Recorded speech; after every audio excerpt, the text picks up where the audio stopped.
In the previous video, I was talking about the vehicle capability footprint, and I left you with a question. The question was, will you be able to keep the target inside the footprint the entire time, even until you land? And the answer, hopefully you see why, is no. You cannot do that. The reason is, eventually, wherever you land, that footprint is going to shrink down to nothing. So as you have less and less energy, you're going to have less and less capability to change the location of your footprint will shrink down to zero size. So even if you miss by 1 inch, it turns out that if here's your footprint and here is your original target, you still miss by a little bit. So the goal of guidance should be to keep the target inside the footprint as long as possible, so that you are at as low of an energy level as possible before it falls out of your footprint. So on the previous picture, in the previous talk, I was showing, I was trying to draw a picture of the footprint. Here's a much better picture of what a real footprint looks like. So this is a footprint for a capsule type vehicle. So what this shows is, if here's the spacecraft down here, and then it's flying up this direction towards the Western American coast, what it shows is, okay, well, here's the heel right there, and here's the toe right here. And this is a much better representation of the footprint. Now, this is for a capsule type vehicle that doesn't generate very much lift. And this is also coming back from, like a low Earth orbit. But, something like a space shuttle, for example, or a lifting vehicle with a lot more lift can have a much larger footprint. So this shape really depends on what type of a vehicle you're dealing with in the first place. So to conclude, about the footprint, so to finish out our discussion, so there's a few things you need to know about the footprint. It is instantaneous, which means that the footprint is only defined for one moment in time. So that's one thing you need to know about it. Second thing is that it is constantly shrinking. Always. And where does it shrink to? It shrinks towards your aim point on the edge of the footprint. So if you are flying at a 30 degrees trajectory, it will aim, like right here. If you're flying a negative 30 degrees, you'll aim right here, and everything collapses towards that. The third point that I want to emphasize, because some people who might be watching this video are going to be really, really smart, and they're going to say, well, hang on a second. That's really not how you calculate a footprint.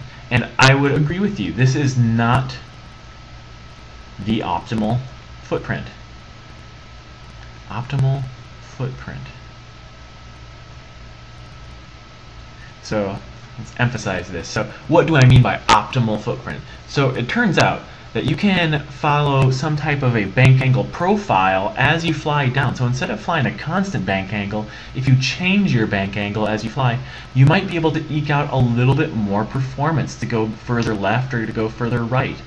And this footprint also doesn't take into account vehicle constraints either. And so what do I mean by vehicle constraints? Oh, well, I mean things like heating rate. So here's Q dot. That means heating rate. This makes no considerations for the heating rate that the vehicle will experience if it tries to fly some of these trajectories. This is just saying, hey, if you could, and if you had this awesome vehicle that could withstand anything, this is what you could do. Some of the other limitations are Q, which is the integrated heat load.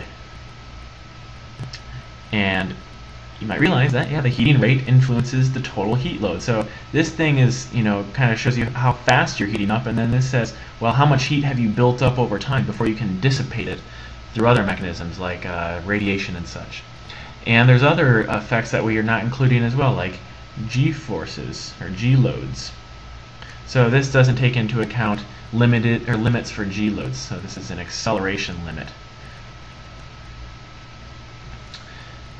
So, you need to understand, you have to take this with a grain of salt, that this footprint is not optimal. You might be able to get a little bit further to the side, but it requires optimization or optimal control theory. And that's a lot more complicated stuff than I'm going to talk about in any of these videos. It involves changing your bank angle as a function of time. So as you fly in, you're not flying a constant bank angle, you fly a variable bank angle as you come in.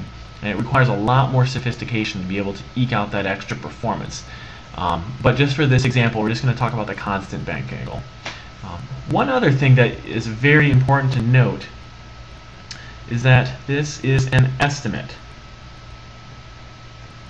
of the footprint. What I mean by that is, well, this footprint is only as good as the predictions that generated it. So to generate a trajectory, and we've talked about this in a previous video, is that you have to make assumptions about the future. So you say, well, I think we'll be having a regular atmosphere today. So you have to make assumptions about the atmosphere. You have to make assumptions about the lift to drag ratio. Let me zoom this down a little bit. So you have to make an estimate about your vehicle performance, like your lift to drag ratio.